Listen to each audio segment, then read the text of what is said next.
How you doing? This is the guy from Pittsburgh. Well, I have a mystery of my own. I can't find my other glasses. I don't know what happened to them, and I got a bad feeling about this because I found a broken temple under the couch. I think I may have re-broken my other broken glasses. So, nori or not, I'm getting new glasses on the first. I'm going to start putting them in the glasses case when I go to sleep. I should have been doing that a long time ago. All right. Now, I listened to Nori's semi-aborted MH370 show. He should have rescheduled it rather than make listeners call in and wait for Belzer to show up. I haven't finished that. Belzer went on a rant about Dennis Miller. Dennis Miller is funny. Dennis Miller used to be a leftist, and he got older and became a conservative. And he does some of the funniest stuff on Fox you've ever seen, and Belzer needs to lighten up a bit. But that's neither here nor there. Now, I got 19 reasons why MH370 may have disappeared. And I'm just going to give them here. Plane shot down during a military operation and loss covered up. Well, there were U.S. and Thai joint maneuvers at that time, and one of the pilots might have shot down the plane. And they don't want people to know about it, like the Soviets shot down a plane, and the Russians shot down a Malaysian Airliner, and Lockerbie was blown up, and Flight 770 off Long Island was probably shot down by a Navy missile, and they don't want to admit that. So that's one reason. Number two, rapper Petrell predicted loss of plane. Now, that's not a reason for the plane to go down, but he has some weird stuff in his Get It Started 2012 video where he talks about missing passports and spies and cities, so it's kind of a weird and eerie coincidence, if nothing else. The ex-Malaysian Prime Minister joins conspiracy theorists. He says the plane was remotely controlled and forced down or forced to land. U.S. military base conspiracy. Number 4, Diego Garcia. The U.S. has denied that the plane has gone to Diego Garcia. Nori thinks it does, and I tend to lean toward perhaps that explanation at all as well. But why would the U.S. government kidnap a plane? They can just kidnap the people on it. Okay. Afghan hijacking. The Afghanis, maybe the Taliban, maybe Al-Qaeda, maybe Boko Haram, somehow were on the plane and hijacked it, and the plane's sitting in Afghanistan, and all the people on the plane are prisoners. Although after a year, it doesn't make much sense. What would they do? Kill all the men, sell all the women into white slavery? And what happened to all those 35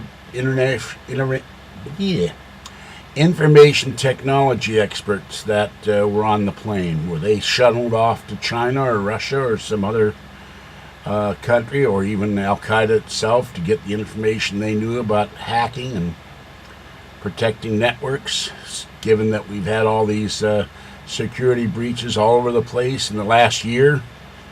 Coincidence? I wonder. Okay. It hid behind another plane. Well, that's unlikely, but even if it hid behind another plane, where would it go after that? Alien abduction. Well, that's a possibility. We've had people assume that aliens have been abducting planes for years. The 5 planes off of Florida disappeared in 1945. An Australian pilot, his plane may have disappeared. Planes over the Great Lakes, U.S. Army jets chasing UFOs that merged with blips of presumed UFOs and disappeared, never to be seen again. No wreckage, no pilot, no nothing. So, and I was amused by a post on that site because there was a guy named Bush posting about alien abduction. All right. Life insurance scam. One official of the Malaysian government said it could have been a life insurance scam, but wouldn't you think after a year they would have checked all the backgrounds of all these people and found that it was life insurance? I don't think that's very likely. The Illuminati. Now, I've never understood this. The Illuminati died out in, 1600, 1700, yet there's the Illuminati everywhere. So I don't get that one. Edward Snowden, 20 computer people from Freescale Semiconductor, and there were also a bunch of people from Malaysian and other companies on that plane, about 35 information technology experts. I think that's the real reason this plane was probably hijacked, to get their knowledge, to torture them for it, to turn them into willing information technology drones. You can get information out of a sponge practically if you have the right drugs or the right techniques, and I think that's why the thing was hijacked. And they, like I said, probably killed all the men, sold the women into slavery, got rid of all their property and valuables, and repainted the plane and reconfigured it somehow to look like another plane. You can disappear that thing in China or Afghanistan or Pakistan or Thailand, Cambodia, or even fly it, as some had said, to Somalia. And some have said the thing was flown to Antarctica. Maybe it got flown into the secret Nazi UFO base. Okay. An electronic warfare experiment that went bad. Well, I don't know about that. It's possible, but who knows why. A fire in the cockpit with complete loss of life. Well, that has happened, and that's not outside of the realm of possibility. Secret military weapon that takes planes out of the sky with no traces. Well, that's almost like alien abduction, isn't it? But what proof do you have of secret military weapon? Pilot suicide. He decides to commit suicide and take everybody else with him. Cracks in the aircraft. Well, other aircraft of that vintage did have cracks. I don't know if there's any evidence that this plane had cracks. Boeing said unlikely. Asian Bermuda Triangle. Again, we do have there is a Japanese Bermuda Triangle, the Devil's Sea out there, so maybe there's a new triangle forming outside of Malaysia on the way to China. Who knows?